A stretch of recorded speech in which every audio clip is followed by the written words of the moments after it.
अस्सलाम वालेकुम viewers, welcome preview review channel के ऊपर। कैसी तेरी खुदगर्जी की एपिसोड नंबर 30 के बारे में बात करेंगे। क्या कुछ दिखाया गया इस एपिसोड में, और शमशेर जो कि 30 एपिसोड से लगातार जिस लम्हे का इंतजार कर रहा था और जिन दो बोल सुनने का वो इंतजार कर रहा था, इस एपिसोड में उसको वो बोल भी सुनने को मिल गए हैं और वो लम्हा भी उसकी जिंदगी में आ चुका है। जबकि दूसरी जानिब नवाब साहब जो कि अपनी चाल में नाकाम हो जाने के बावजूद कामयाब हो गए हैं। इस एपिसोड के अंदर बहुत ज्यादा इंटरेस्टिंग पहलू थे, उसके ऊपर बात करेंगे।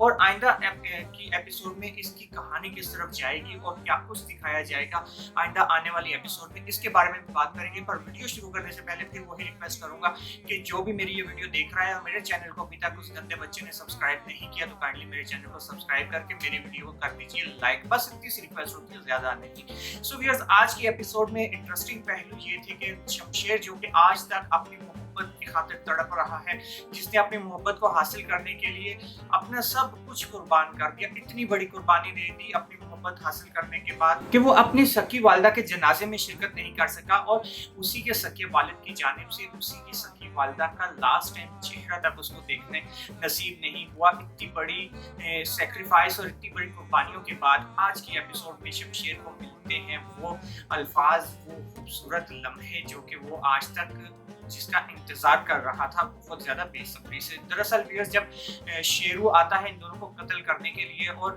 वो इन दोनों को कत्ल करने की बजाय इनको सब कुछ सच सच बता देता है कि मैं यहाँ किस मकसद के लिए आया था, और मुझे भेजने वाला कोई और नहीं बल्कि शमशेर साहब आपके अपने सके वालिद हैं, जिन्होंने मुझे टास्क दिया है कि तुमने अगर जाकर महक को कत्ल ना किया तो तुम्हारी बेगम जो कि गांव में रहती है उसके साथ कोई हादसा भी हो सकता है और उसको हम मार भी सकते हैं। यानी कि उसकी बेगम को कत्ल करने की धमकी देती है, जिससे मजबूर होकर वो आता है इन दोनों को कत्ल करने, और वो आकर सब कुछ बता देता है महक और शमशेर। व्यूअर्स, शमशेर यहाँ पर शेरू से कहता है कि ठीक है, मैं तुम्हारी बात पर यकीन करता हूँ और मैं तुम्हारा मशहूर भी हूँ कि तुमने महक को कत्ल करने की बजाय आकर सच्चाई हमें बता दिया। अब अगर तुम हमारा वाकई साथ देना चाहते हो तो क्या तुम मेरे पापा के खिलाफ कोर्ट में जाकर अदालत में जज के सामने मेरे पापा के खिलाफ गवाही दोगे? तो आगे से शेर बहुत ही ईमानी खेज जुमले बोलता है, कहता है कि अगर मैं जिंदा बचा तो मैं जरूर गवाही दूंगा, पर मुझे पूरा यकीन है कि ये लोग मुझे जिंदा नहीं छोड़ेंगे। दरअसल अगर मैंने कुछ देर में इस घर से गोली चलने की आवाज ना आई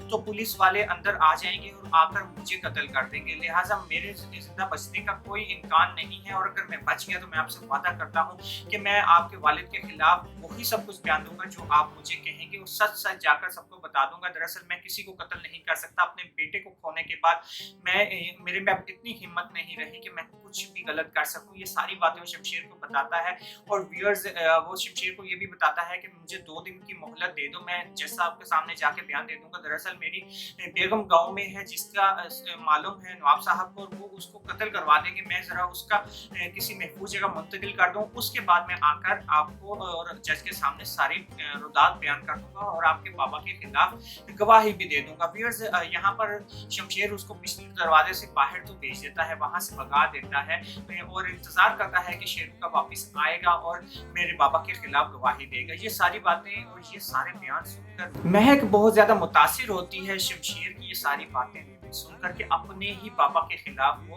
गवाहान इकट्ठे कर रहे हैं, मुकदमा करने जा रहा है। व्यूअर्स, दूसरी जानिब नवाब साहब को बहुत ज्यादा गुस्सा आता है जब इंस्पेक्टर जाकर बताता है कि शेरू भी भाग गया और उसने अपना काम भी पूरा नहीं किया। तो नवाब साहब उसको धमकी देते हैं और कहते हैं कि तुम वो ही नालायक, मेरी ही गलती है, मुझे तुम्हें ये टास्क देना ही नहीं चाहिए था। तो इंस्पेक्टर यहाँ पर फिर नवाब साहब की मिन्नत तरला करता है और कहता है कि नवाब साहब प्लीज मुझे एक आखिरी चांस दे दें, मैं ये काम जरूर पूरा कर दूंगा। तो नवाब साहब कहते हैं ठीक है, तुम्हारे पास ये आखिरी मौका है, और अगर अब तुम नाकाम हुए तो तुम्हारी ऐसी जगह पर पोस्टिंग करवाऊंगा कि तुम्हारी लाश भी तुम्हारे घर पहुंचाने वाला कोई नहीं होगा।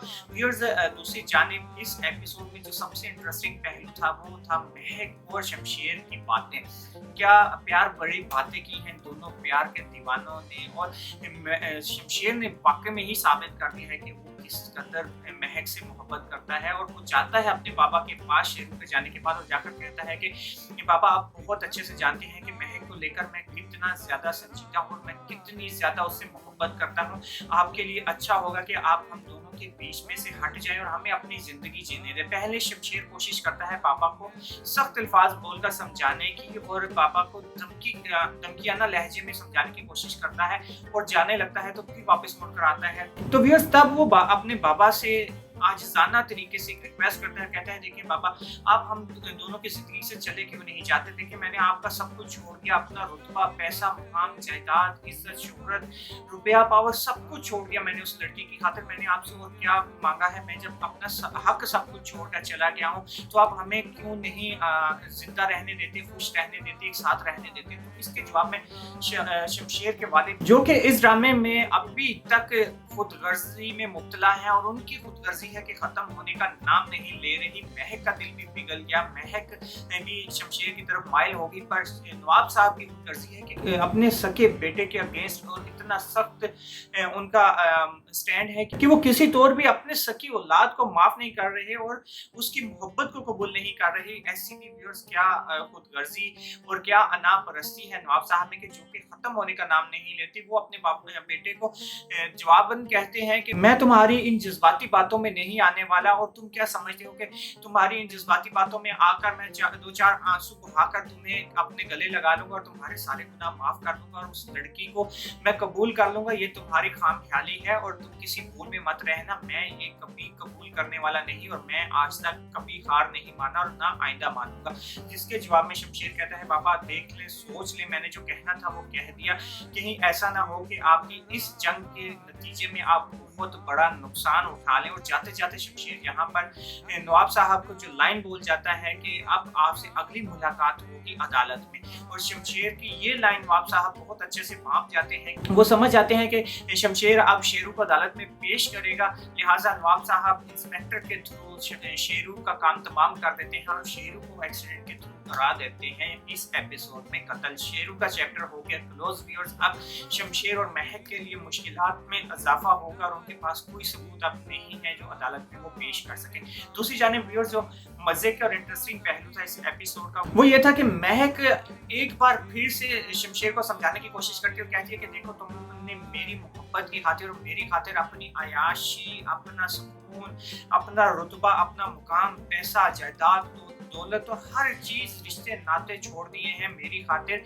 अगर तुम मुझे छोड़ दो तो तुम ये सारी चीजें दोबारा हासिल कर सकते हो और अपनी जिंदगी आसान बना सकते हो। जिसके जवाब में शमशेर क्या ही मजे की लाइनें बोलता है, कहता है कि अगर ये सारी बातें जो तुमने बोली है दिमाग से सोचा जाए तो वाकई ही मेरा बहुत ज्यादा नुकसान हो चुका है, पर क्या करूं, मैं मजबूर हूं, मैं आशिक हूं और आशिक जो है वो दिमाग की नहीं दिल की सुनते हैं और दिल जो है वो इन बातों पर यकीन नहीं रखता, ना वो पैसे की मानता है, ना वो दौलत शोहरत चाहता है। अगर वो चाहता है तो सिर्फ और सिर्फ अपनी मोहब्बत को चाहता है और मोहब्बत के आगे उसे इस दुनिया का पूरी दुनिया के खजाने भी कम लगते हैं। लिहाजा मैंने अपनी दिल की सुन ली है, अब तुम मुझे बताओ कि तुम क्या मुझे अभी भी चाहती हो कि मैं तुम्हें छोड़ दूं? जिसके जवाब में महक नफी में सर हिला देती है और कहती है कि नहीं, मैं अब ये नहीं चाहती कि आप मुझे छोड़ दो। और महक यहाँ पर उसको कहती है कि आपकी ये सारी कुर्बानियां देखकर और आपका मेरे को लेकर, मेरे से जुनूनी मोहब्बत का लेवल देखकर आपने मुझे जीत लिया है। ये बात कहनी थी कि शमशेर के अंदर जैसे नई जिंदगी आ गई हो। वो बंदा जो कि आज तक इंतजार कर रहा था, तड़प रहा था अपनी मोहब्बत की तरफ से लाइनें सुनने के लिए, आज के एपिसोड में उससे फाइनली ये जुमले सुनने को मिल गए हैं व्यूअर्स। दूसरी जानिब व्यूअर्स निदा और एहसन की जो जिंदगी है और उनके बारे में जो एपिसोड में दिखाया जा रहा है, वो जो मुझे पर्सनली लगता है कि वो सिर्फ टाइम कवर करने के लिए जो 38-40 मिनट का ड्रामा होता है उसमें इस टाइम को कवर करने के लिए रखा गया है, क्योंकि उनकी स्टोरी में अब कुछ रहा नहीं है। रवायती स्टोरी सास बहू की लड़ाई और झगड़े दिखाए जा रहे हैं उनके।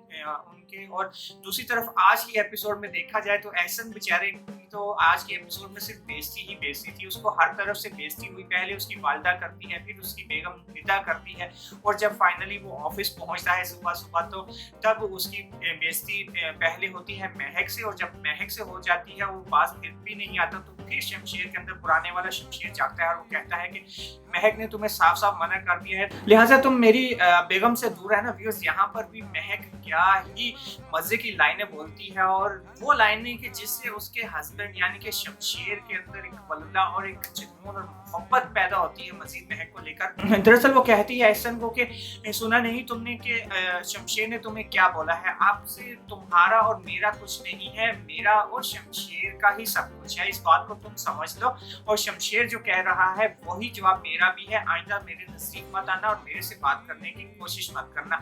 महक से बेइज्जती करवाने के बाद फाइनली नंबर आता है शमशेर का, और शमशेर फिर उसको पुराने शमशेर के लहजे में आकर जवाब देता है, कहता है कि आइंदा अगर तुम मुझे इसके इर्द गिर्द भी दिखे तो मैं तुम्हारी दोनों टांगे तोड़ दूंगा, याद रखना कि मैं अभी भी पुराने वाला शमशेर ही। आइंदा नेक्स्ट एपिसोड में महक को फिर से अप्रोच करेगा एहसन और कहेगा कि देखो हमारे खानदान के साथ जो शमशेर ने सब कुछ किया तुम वो कैसे बोल सकती हो, मैं तो नहीं बोल सकता।